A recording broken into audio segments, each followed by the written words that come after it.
बहुत ही इम्पोर्टेंट ये वीडियो होने वाला है क्योंकि बीएड और डीएड के लिए फॉर्म आ चुका है। कब से कब तक ये फॉर्म भराया जाएगा, क्या नियम और शर्तें हैं, इस बार कितनी फीस है, किस प्रकार से सिलेक्शन होगा, कितनी सीटें हैं, सारी जानकारी आपको इस वीडियो में मिलेगी। एग्ज़ाम कब होगा, रिजल्ट कब आएगा, लिस्ट कब निकलेगी, काउंसलिंग कब होगा, सारी जानकारी आपको इस वीडियो में मिलेगी। यहाँ तक कि सिलेबस भी इसमें अवेलेबल है, वो भी मैं बताऊँगा। वीडियो को एंड तक पूरा देखिए। और जो लोग कमेंट कर रहे थे डीएड और बीएड के फॉर्म को लेकर, तो यहाँ पर आ चुका है पंडित सुंदरलाल शर्मा से लेटेस्ट इन्फॉर्मेशन। तो यहाँ पर आज ही के डेट में आया है। जितने भी नए लोग हैं सब्सक्राइब कर लीजिए, क्योंकि आगे की पूरी प्रक्रिया मैं आपको इसमें बताऊंगा। इसके बाद भी सारे नोटिफिकेशन लिस्ट वगैरह सारी चीज़ें आपको इसमें बताई जाएगी। तो वीडियो को एंड तक पूरा देखिए और नए लोग सब्सक्राइब करके बेल आइकन पर जरूर दबाइए, अपने दोस्तों को भी शेयर कीजिए। तो चलिए यहाँ पर देखते हैं, देख लीजिए। 24 मार्च आज की डेट है। बीएड डीएलएड प्रवेश परीक्षा की तिथि को लेकर नोटिफिकेशन आ चुका है और नियम शर्तें भी है। तो यहाँ पर पंडित सुंदरलाल शर्मा के 2 वर्षीय बीएड और डीएड दूरवर्ती पाठ्यक्रम के 2025-26 में एडमिशन के लिए यहाँ पर एंट्रेंस एग्ज़ाम आयोजित किया जाना है, प्री बीएड और प्री डीएलएड। तो उसके फॉर्म भरने को लेकर ये नोटिफिकेशन है। तो देखिए, ऑनलाइन आवेदन करेंगे 28 मार्च से, यानी कि आज से 4 दिन बाद स्टार्ट होगा। 3 दिन बाद चौथे दिन से आप लोग ये फॉर्म भर सकेंगे। कब तक भर सकेंगे? 12 जून रात के 12 बजे तक।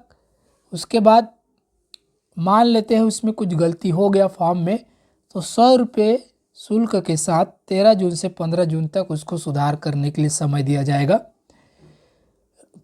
प्री बीएड और डीएलएड का जो उसका प्रवेश पत्र है 23 जून से आप लोग डाउनलोड कर पाएंगे। ठीक है, ये ऑनलाइन ही वहाँ पर जो आपका एप्लीकेशन नंबर होगा वो एंटर करके आप लोग जो है प्रवेश पत्र डाउनलोड कर पाएंगे। और इसका जो एंट्रेंस एग्ज़ाम होगा वो 29 जून संभावित डेट बताया गया है, थोड़ा आगे पीछे हो सकता है।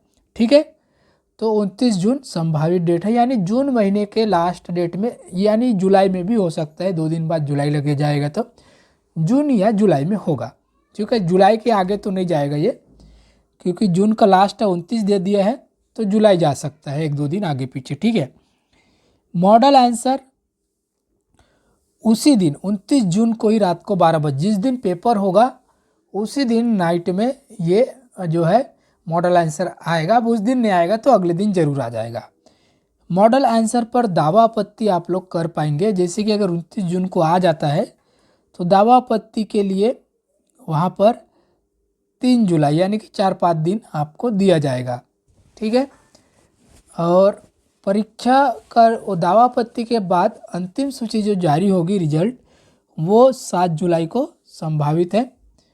और परीक्षा परिणाम पर दावा आपत्ति 7 से 9 जुलाई तक। ठीक है, और दावा आपत्ति आप लोग यहाँ पर जो है ईमेल के माध्यम से कर सकते हैं, जिसका एड्रेस है adu.pssou@gmail.com के माध्यम से ही स्वीकार किए जाएंगे, मेल के माध्यम से। अब दावा आपत्ति होने के बाद जो फाइनल लिस्ट यहाँ पर जारी होगी वो 15 जुलाई को संभावित है। ऑनलाइन फॉर्म वेबसाइट से भरना है। ठीक है, यहाँ पर उसके बाद ये जो फॉर्म है, अभी ऑनलाइन जो फॉर्म भरेंगे वही उसका काउंसलिंग फॉर्म भी है, तो अलग से एक ही बार आपको फॉर्म भरना है और कोई भी फॉर्म भरने की ज़रूरत नहीं है। और एक चीज़ मैं आपको और बता दूं कि अभी जो ये फॉर्म भरेंगे उसमें किसी भी प्रकार की कोई डॉक्यूमेंट अटैच करने की अभी ज़रूरत नहीं है। ये होगा, फॉर्म भरेंगे, एंट्रेंस एग्ज़ाम होगा, उसके बाद जब लिस्ट में आपका नाम आएगा तब काउंसलिंग के समय आपसे डॉक्यूमेंट मांगा जाएगा और वहाँ पे आपको फोटोकॉपीज और ओरिजिनल वहाँ पे शो करना है। ठीक है, अभी कुछ भी आपको मांगा नहीं जाएगा, अभी आपको फॉर्म भरना है।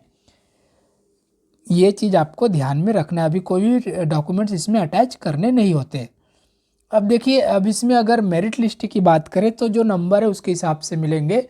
12वीं में सेम नंबर है तो 10वीं के नंबर देखे जाते हैं। 10वीं में भी अगर सेम हो गए तो फिर पहले तो एंट्रेंस एग्ज़ाम के रिजल्ट के नंबर आएंगे, उसमें टाई हो जाता है तो 12वीं का, ठीक है। बी एड डी एड की बात कर रहा हूँ तो 12वीं का, और 12वीं में सेम हो गया तो 10वीं का, 10वीं का भी सेम हो गया तो एज वाले का, जिसका एज ज़्यादा रहेगा उसको ऊपर मेरिट लिस्ट में रखा जाएगा।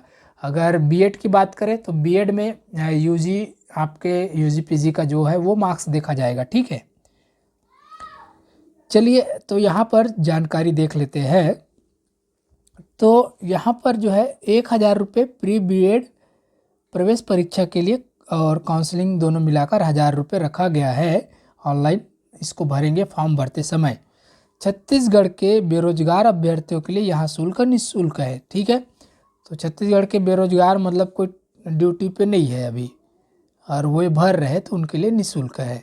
ठीक, और उसके बाद ये ऑनलाइन ही भरना है, ऑफलाइन कहीं पे नहीं भर सकते।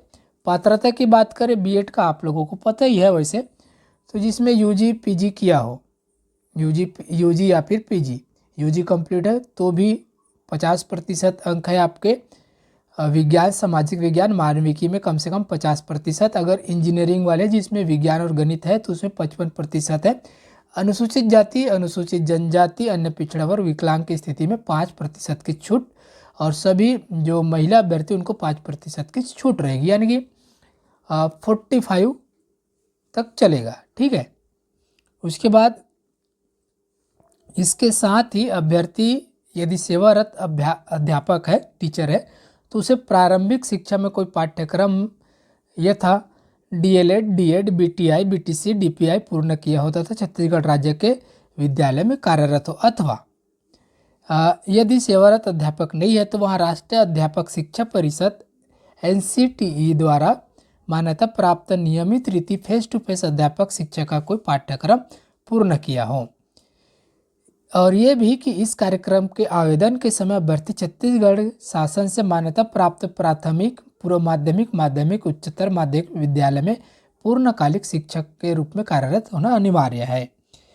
अनुसूचित जनजाति, अनुसूचित जाति, अन्य पिछड़ा वर्ग, विकलांग तथा ऐसे अन्य वर्ग या अथवा संवर्ग के लिए अंकों में छूट तथा सीट आरक्षण छत्तीसगढ़ राज्य के उच्च शिक्षा विभाग के नियमानुसार लागू होंगे। ठीक है, अब डीएड की बात करें, डीएलएड की, तो इसमें भी 1,000 रुपये फीस इसमें भी रखा गया है। तो 1,000 रुपये फीस है, तो फॉर्म भरने से पहले अपनी पात्रता जरूर देख ले। 50% आपको 12वीं में यहाँ पर डीएलएड के लिए होना चाहिए। महिलाओं के लिए 45%, और जो विकलांग वगैरह है, अन्य पिछड़ा वर्ग, अनुसूचित जाति, जनजाति, उनके लिए 45% है। ठीक है, और यहाँ पर 2 वर्ष का शिक्षा अध्यापन का अनुभव प्राप्त हो तो उनको जो है टॉप पर रखा जाएगा। 2 वर्ष से कम अनुभव होने पर प्रवेश से वंचित किया जाएगा तथा कोई शुल्क वापस नहीं किया जाएगा। ये भी यहाँ पर लिखा है अनिवार्यता में, आप लोग देख लीजिए ये। तो यहाँ पर मोटा मोटा तो मैं बता दिया हूँ। अब देखिए सीटों की अगर बात करें तो बीएड में 500 सीट है और डीएलएड में 2400 सीटों पर एडमिशन होगा। उसके बाद यहाँ पर और देख लेते हैं केंद्र के बारे में। केंद्र के बारे में ये जो है ओएमआर सीट पर होगा, आप लोग कंफ्यूज ना हो, ओएमआर सीट पर होगा। इसमें पुनर्मूल्यांकन, पुनर्गणना कोई प्रावधान है, कंप्यूटर से चेक होगा ओएमआर सीट, तो इसमें कोई वो चीज़ नहीं कर सकते आप। तो बीएड के लिए अध्ययन केंद्र है यहाँ पर विश्वविद्यालय मुख्यालय, कोड यहाँ पे दिए गए हैं। तो इसमें आप लोग अपनी चॉइस फिल करेंगे, आप लोग कौन से अध्ययन केंद्र में पढ़ना चाहते हैं। फॉर्म भरते वक्त आपको ये पूछेगा तो उसमें आपको ये फिल करना है। बीएड वालों के लिए ये है 10 केंद्र, और डीएलएड वालों के लिए भी हर जिले में दिया गया है 28 जगह इसके सेंटर्स है। तो फॉर्म में आप लोग ये मेंशन कीजिए अपने पसंद का, जहाँ पे भी आप लोग स्टडी आप करना चाहते हैं, क्योंकि एग्ज़ाम के लिए आपको वहाँ जाना होगा इसके लिए। और यहाँ पर जो पूरा शुल्क की बात करें, 2 साल का कार्यक्रम होता है बीएड और डीएड भी। तो पहले साल 30,000 बीएड के लिए, सेकंड साल में यहाँ पर जो है 30,000 रखा गया है। डीएड का 12,000 तो बढ़ गया है शुल्क, पिछले समय से 10,000 हुआ करता था, डीएड का 12,000 हो चुका है, और इसका भी बढ़ चुका है। 30 नहीं हुआ करता था, कुछ मैं पहले बताया करता था 24-50 इस प्रकार से, 24.5-25 के आसपास ये होता था। अभी इनमें बढ़ा दिया गया है। ठीक है, फीस को। और यहाँ पर देखिए और भी शुल्क है। अध्ययन केंद्र परिवर्तन करवाना चाहते हैं तो 1000 रुपये, अगर आपसी सहमति से होता है, ये खाली रहा तो भी होता है। विषय परिवर्तन 700 रुपये बीएड के लिए। और अध्ययन केंद्र में संपर्क कक्षा करने यूटीडी विश्वविद्यालय में संचालित की जाने वाली अतिरिक्त संपर्क कक्षा शुल्क 2100 रुपये इसमें है। ठीक है। परीक्षा का माध्यम हिंदी अंग्रेजी दोनों में होगा, लेकिन जो इनके जो स्टडी मटेरियल होगी वो हिंदी में ही रहेगी। और जो है इसके सत्रांत यानी कि असाइनमेंट इंग्लिश और हिंदी दोनों में दे सकते हैं।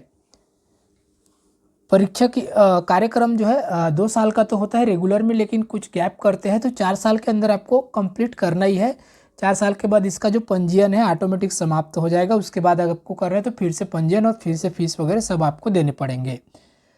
और यहाँ पर जो परीक्षा केंद्र है कौन कौन से शहर में है तो वो देख लेते हैं। बिलासपुर के अंदर बिलासपुर, कोरबा, जांजगीर, रायगढ़, कवर्धा, मुंगेली। और अंबिकापुर क्षेत्रीय अध्ययन केंद्र का जो परीक्षा शहर होगा वो जसपुर, अंबिकापुर, बैकुंठपुर, सूरजपुर होगा। क्षेत्रीय अध्ययन केंद्र रायपुर, दुर्ग के लिए काफ़ी सारा है सबसे ज़्यादा। तो रायपुर, महासमुंद, दुर्ग, भिलाई, धमतरी, राजनांदगांव, बलौदाबाजार, बालोद, बेमेतरा, गरियाबंद। और जगदलपुर के क्षेत्रीय अध्ययन केंद्र के लिए जो सिटी है वो है जगदलपुर, दंतेवाड़ा और कांकेर में ये एग्ज़ाम होगा। ठीक है। इन शहरों में जो है एग्ज़ाम होगा। और अपनी सुविधा अनुसार ऑनलाइन परीक्षा आवेदन जब भरेंगे तो शहर आपको ये चूज करना है, आप कहाँ जाकर ये एग्ज़ाम देना चाहते हैं। ठीक है। सारे डॉक्यूमेंट आप मतलब लगेंगे जो आपके पास है, जिसमें शैक्षणिक योग्यता, अनुभव प्रमाण पत्र, सभी जो आपने पास की उसके सर्टिफिकेट, मूल प्रयोजन प्रमाण पत्र, जाति प्रमाण पत्र, काउंसलिंग के दौरान ये सारी चीज़ें लगेगी। हाँ, जो छत्तीसगढ़ के बाहर के उनको प्रव्रजन प्रमाण पत्र, पात्रता प्रमाण पत्र के लिए लगेगा इमिग्रेशन सर्टिफिकेट, उसके लिए कुछ अलग से फीस है। 1100 रुपये कुछ है बाहर के लोगों के लिए। ठीक है। 1100 है जो छत्तीसगढ़ के बाहर है। ये सिलेबस है। 80 नंबर का ये रहेगा, 80 क्वेश्चन। और उसके बाद ये 80 नंबर का 80 क्वेश्चन रहेगा। 2 घंटे 15 मिनट का पेपर होता है। और ये जो 3 दिख रहा है इसमें से कोई भी एक विषय, साइंस, मैथमेटिक्स या सोशल साइंस का कोई भी एक ही 20 क्वेश्चन यहाँ पे सॉल्व करना है। 2 घंटे 15 मिनट में टोटल पेपर का समय होगा। ठीक है। और यहाँ पर ये पूरे सिलेबस लिखे हैं, इसको आप लोग आराम से देखिए किस टाइप से पेपर होगा। एक चीज़ आपको बता दूँ, जो बीएड वाले हैं उनमें जो क्वेश्चन रहेंगे वो स्नातक स्तर के क्वेश्चन रहेंगे। और जो डीएलएड वाले हैं वो 12th के लेवल के क्वेश्चन उसमें रहेंगे। ये चीज़ आपको ध्यान में रखना है। और यहाँ पर सिलेबस भी दे दिया है। ठीक है। किस कौन कौन से किस प्रकार से यहाँ पर जो क्वेश्चन पेपर आएगा वो भी यहाँ बताया है। ठीक है। और पुराने क्वेश्चन पेपर हमारे वेबसाइट पर मतलब मैंने अपलोड भी किया है, वो भी आप लोग डाउनलोड कर सकते हैं। इसका प्लेलिस्ट है, उसमें आप लोग देखिएगा, डिस्क्रिप्शन में वो डाल भी दूंगा मैं। प्लेलिस्ट है पंडित सुंदरलाल शर्मा का, उसमें डीएलएड और बीएड के क्वेश्चन पेपर भी आपको मिल जाएंगे। ठीक है। तो वीडियो अच्छा लगा हो लाइक कीजिए और ऐसे लेटेस्ट अपडेट रेगुलर पाने के लिए चैनल को सब्सक्राइब करके बेल आइकन बटन जरूर दबाइए। मिलते हैं नए नोटिफिकेशन के साथ एक नए वीडियो में।